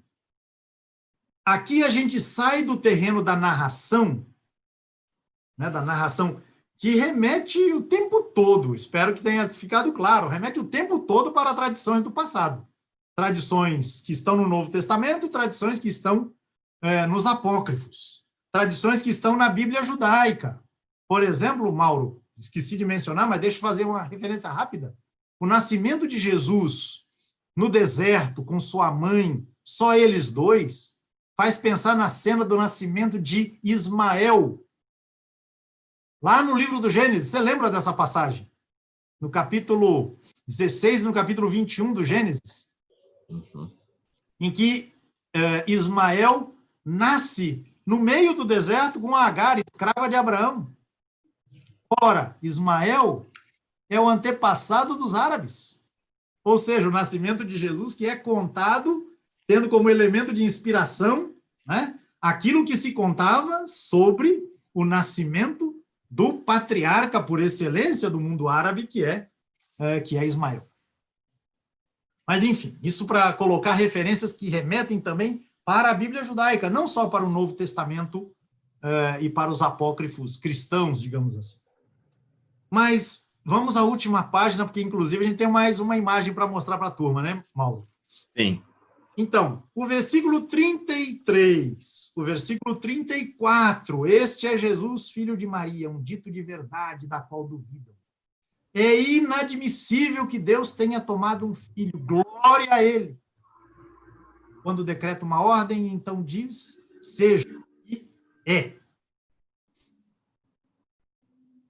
Aqui, o comentarista, quem está escrevendo o texto, ele completa aquilo que Jesus disse, que eu sou servo, Alá me fez profeta. O comentador aqui, ele completa, dizendo, ele não é filho. Né? É inadmissível que Deus tenha tomado um filho. E outro elemento chave para chamar a atenção aqui da turma, Mauro, é Jesus, filho de Maria.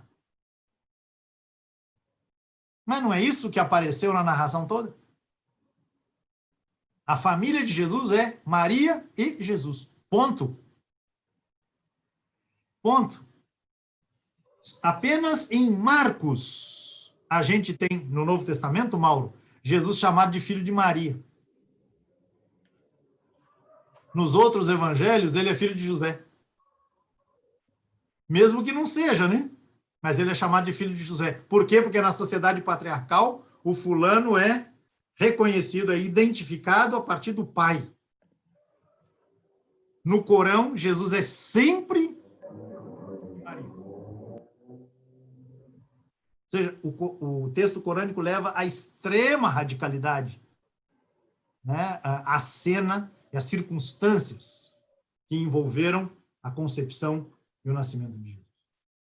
Pois muito bem, Mauro. Foi muito bem. Eu sei que você já está dizendo que tem que acabar. A última imagem, por favor. Vamos lá. Não, acabar, a gente acaba quando quiser. Vamos ver Para aqui. a gente terminar aqui. Isso aqui é como dizia o Chacrinha, só acaba quando termina agora. A última Acaba aula. quando termina, né? Pois é. Vamos lá. É que eu fico com vontade de falar tanta coisa, tem que ficar abreviando aqui. Eu imagino. Espera aí.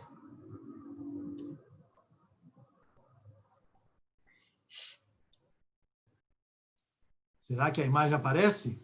Parece, tá aí. Opa! Linda, né? Pois é. Não sei se todo mundo que está vendo a imagem sabe do que se trata. Esta construção, ela é chamada o Domo da Rocha. Domo é a cúpula, né? É a cúpula, essa cúpula belíssima.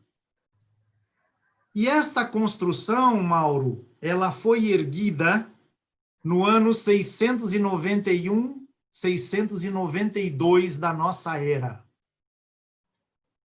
Ora, se diz que o profeta Muhammad morreu em 632. Portanto, uns 60 anos antes de esta construção ter sido erguida. Esta construção, Mauro, ela tem 8 lados. A gente consegue, pela imagem, ver 3, né? Ela tem 8 lados. Detalhe que eu conto só para você, para ninguém escutar. A igreja Cátisma também tinha 8 lados. A igreja Cátisma serviu de inspiração para a construção do Domo da Rocha. E a igreja Cátisma era uma igreja cristã. E o Domo da Rocha hoje é tomado como um dos principais edifícios religiosos da tradição muçulmana. Ele fica em Jerusalém, no ponto alto do monte, onde no tempo de Jesus e nos tempos do antigo Israel, existia o Templo de Jerusalém. Então, você imagine, Mauro, a encrenca, e boa parte da encrenca atual lá da Terra Santa tem a ver com isso. Você tem grupos fundamentalistas judeus que dizem que o Messias não pode vir enquanto o Templo de Salomão não for reconstruído.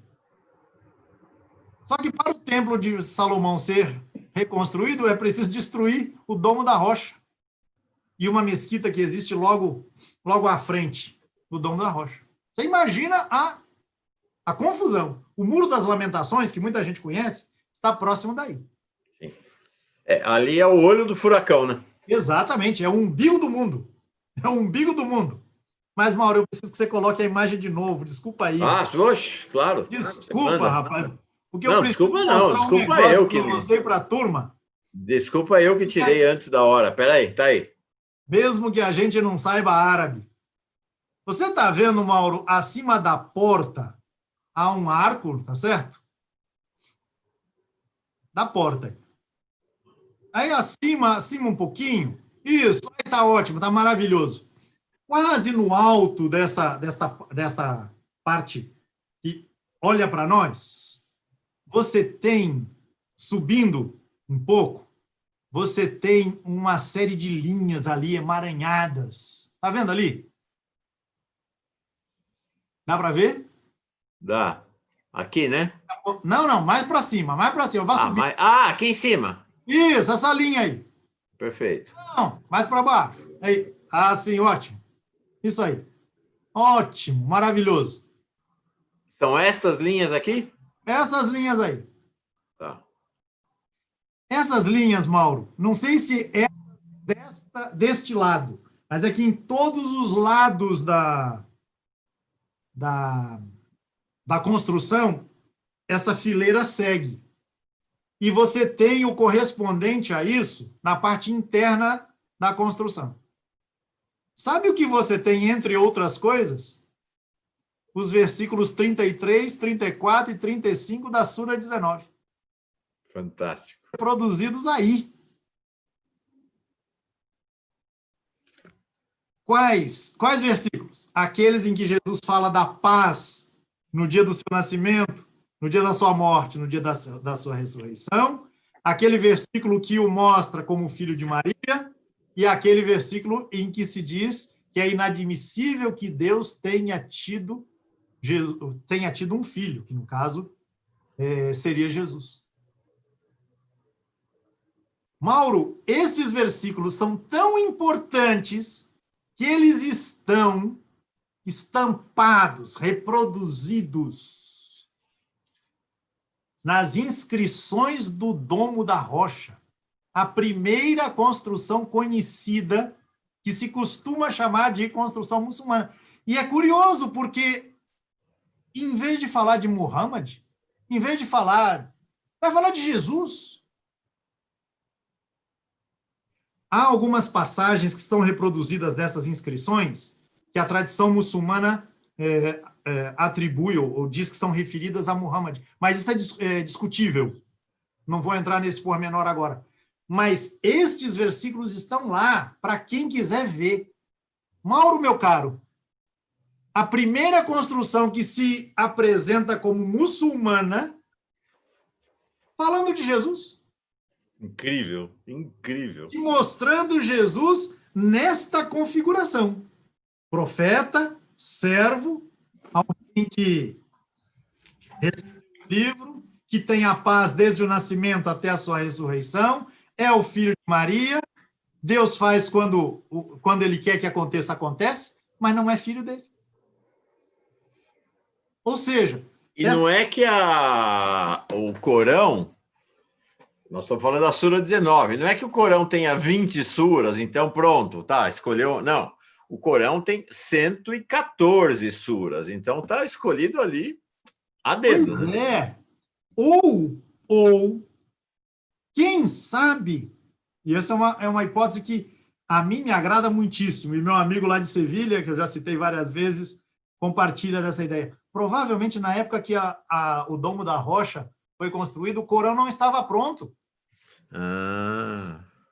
Ou seja, o que hoje é a Sura 19 era um texto que circulava entre tantos textos que tratavam de Jesus.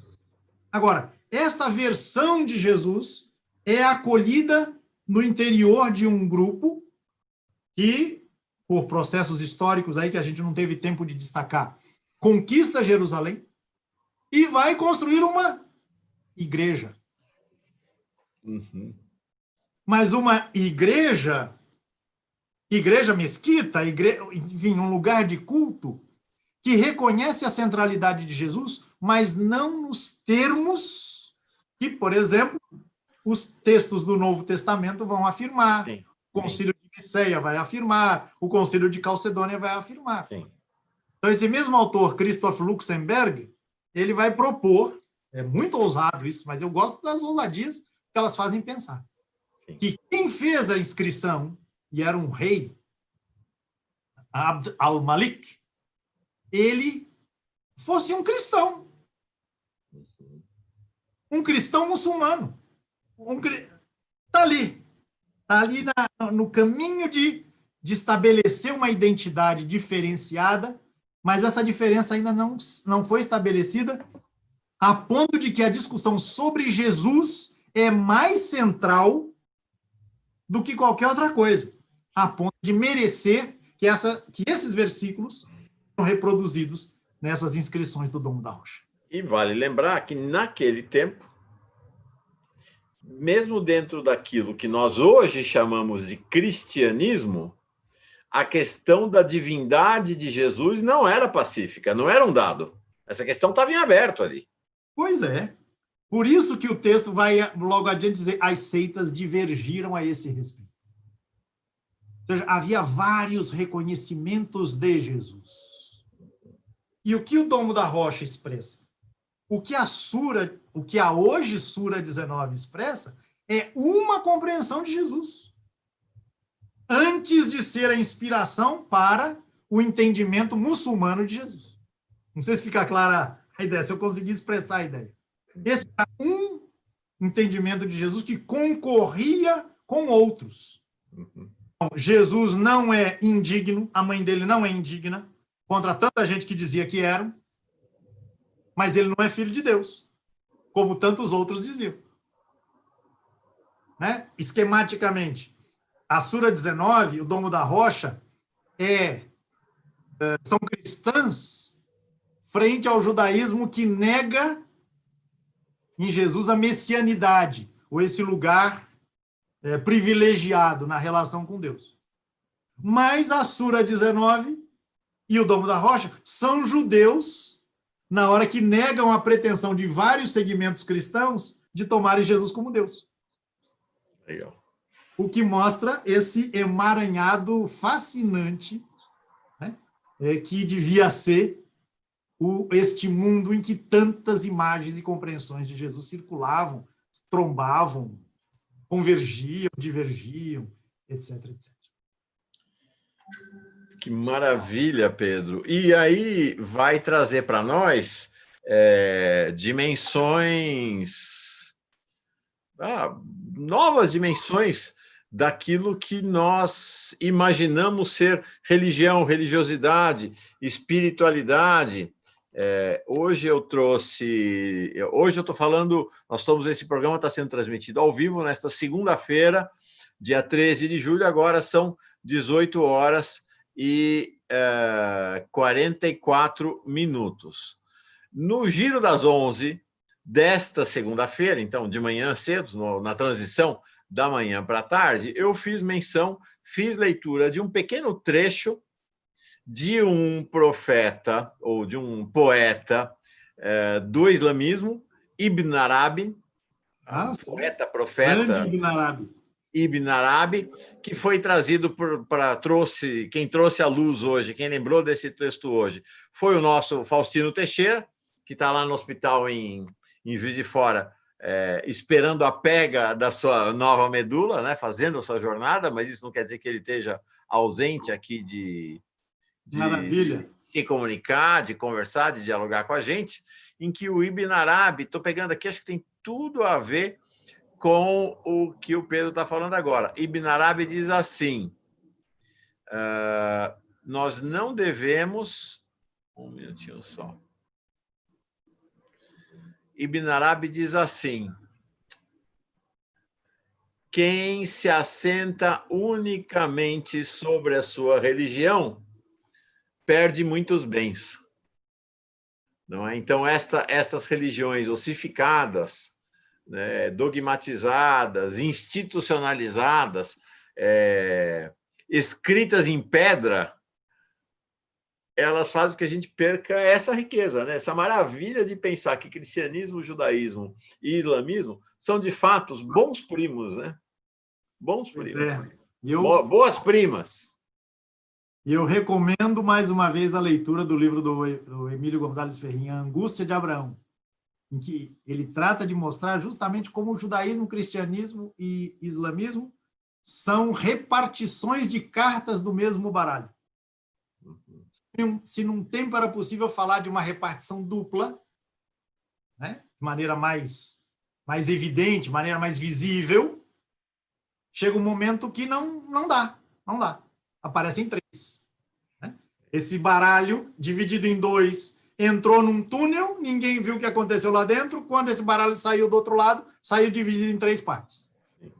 Esse baralho que era um pouco antes disso. Vamos lembrar que logo no comecinho ali do chamado cristianismo, que nem nome de cristianismo tinha ainda, era tudo dentro da sinagoga. Era tudo filho de Abraão, né? Isso aí. De Abraão, exatamente. Quando você falou da citação do Ibn Arabi, por meio do Faustino, aliás, quero mandar um grande abraço a ele e dizer, né, que estamos na torcida aí pela sua mais pronta e perfeita recuperação. Eu me lembrei, Mauro, do fundador da ciência da religião, como campo de estudos, um fulano chamado Max Miller. Ele criou a ciência da religião distinta da teologia. Né? E ele se opunha a essa pretensão da superioridade cristã sobre as outras religiões, principalmente a frase de um grande teólogo que você certamente encontrou nos seus bancos da Escola Dominicana de Teologia, Adolf von Harnack. Ele dizia, quem conhece o cristianismo tem o que basta. Isso é Harnack que dizia. O Max Miller, ao fundar a ciência da religião como campo do saber distinto da teologia, ele dizia: quem conhece uma só religião não conhece nenhuma. É isso aí. É esse mesmo espírito do Ibn Arabi. Gente, vamos combinar, porque nós aqui hoje, no Brasil contemporâneo, a conexão com o judaísmo, com o islamismo, ficou um pouco perdida, né? Até em função da nossa... Perdida não, ficou distante. Mas dá para pensar o Brasil, essa massa enorme de cristãos e cristãs, sem pensar num diálogo fraterno, amplo, com as religiões de matriz africana, por exemplo? Impossível. Impossível. E, especificamente no caso do Islã, no caso brasileiro, até o século XIX, o Islã que chegou aqui era a religião afro-brasileira. Né? Exatamente. Nós vimos isso no curso Retratos da Nossa História. Malês. Que são os malês, se não escravos e escravas islâmicos na Bahia. E mais do que na Bahia, né? E por outros lugares também do Nordeste, Rio de Janeiro, que se levantaram, né, na sua dignidade. Exatamente. Então, é isso aí. Encontrar Jesus no Corão é um achado. É uma mina de muitas possibilidades. Muitas mesmo. Maravilha. Gente, e aí? Curtiram? Foi esse o curso Jesus da História, Jesus na História, com o nosso Pedro Lima Vasconcelos, 19 aulas. Encerramos o curso hoje, na 19ª aula, sobre a presença de Jesus no Corão. Foram 2 aulas sobre esse assunto.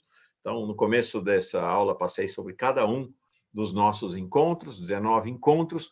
Você pode encontrar todos eles, se quiser assistir de uma vez, se quiser montar um esquema aí na sua comunidade de assistir, debater, você encontra a playlist, a lista, no canal Paz e Bem. Então, está lá a lista, curso Jesus na História, o curso Jesus da História, Pedro Lima Vasconcelos. Então, estão as 19 aulas lá. Na Pós TV 247 não tem uma playlist organizada, então você pega pelo canal Paz e Bem. Se você está assistindo pelo Paz e Bem, gosta dos nossos cursos, quer ver prosperar esse canal com outras possibilidades, outros caminhos, outros diálogos, outros cursos, torne-se, na medida da sua possibilidade, no meio dessa crise brutal, aqui nós estamos assinante do canal Paz e Bem. Você pode fazer isso na descrição desse vídeo, tem o link, ou na página do canal, no alto tem uma cobrinha direita, vai lá direto para o nosso programa de assinatura. E o Pedro, uau, quem está? Annie Walsh aqui dizendo, aplaudindo de pé, Rogério Silva, parabéns, sensacional, José Geraldo da Silva, já estou com saudade, Cristóvão Filho, excelente curso, quem mais? Bom, todo mundo, o Patrício Alexandre, já pesquisei aqui, Angústia de Abrão, tem em português sim, Angústia de Abrão. Fui eu que traduzi, deixa eu fazer a propaganda aqui. Tá vendo? Patrícia Alexandre, é isso aí. Você encontrou o Pedro, foi procurar Abrão e encontrou o Pedro também. Tá pela Paulus Editora. E por conta dessa tradução, fiz amizade com o autor, ele veio ao Brasil para o lançamento do livro e vale a leitura. Vale a leitura, é uma leitura muito instigante, provocante, e muita informação, muita erudição. Agora, abre a mente de uma maneira impactante, como você gosta de dizer. Maravilha. Angústia de Abrão. A Angústia de Abrão. As origens culturais do judaísmo, do cristianismo e do islamismo. Por que... Deixa eu ser ousado aqui. Porque a gente não pode fazer uma... Esse autor, como chama ele mesmo? Emílio González Ferrin. O Ferrin. É González, na verdade, né? Lá o sobrenome do meio é o mais relevante. O González. Ele fala minimamente português? Dá para entender a fala dele? Ele fala espanhol despacito. Pô, a gente podia fazer uma conversa, você e ele aqui pelo canal, hein? Sobre a Angústia de Abrão. Imagino que ele top. Vamos fazer? Ele falando devagarinho, tal, acho que dá para o pessoal acompanhar, né? Sim, sim. Eu tenho contato com ele, né? A gente de vez em quando troca mensagens, informações. Legal. Está nisso, sim. Acho que seria muito interessante. A gente fala português despacito, devagarinho, ele fala espanhol devagarinho, acho que a gente tenta se entender aqui. Vamos ver, vamos tentar. Aliás, ele gostou muito de vir ao Brasil, Mauro, se me permite essa anedota, ele tem muitas anedotas. Ele disse que quando veio ao Brasil, finalmente descobriu que o português é uma língua que se entende. É isso aí, legal. É possível entender. Ele mora do lado ali de Portugal, mas não consegue entender os portugueses falando português. Veio ao Brasil e falou, poxa, o português dá para entender. É isso aí, gente. Acabou o curso. Segunda-feira no canal Paz e Bem, terça-feira na Pós TV 247, retomamos o curso Retalhos da Nossa História, o curso do presidente Lula, o curso que Lula pediu para a gente fazer aqui no Paz e Bem, depois que encerrou o curso sobre Canudos. Então, na segunda-feira que vem, retomamos Retalhos da Nossa História com... Qual o tema? Revolta da vacina. Revolta à vacina não podia ser mais apropriado para esse momento de pandemia que a gente vive agora, né? Onde a gente tem uma tentativa de uma revolta da máscara. Fala. Pois é, pandemia e pandemônio, né? Pandemia e pandemônio. É isso aí. Vírus e verme. É isso aí. Então, vamos falar sobre a revolta da vacina. E na segunda-feira, às 5 horas da tarde, aqui no Paz e Bem, com retransmissão, terça-feira, às 5 da manhã, pela Pós TV 247.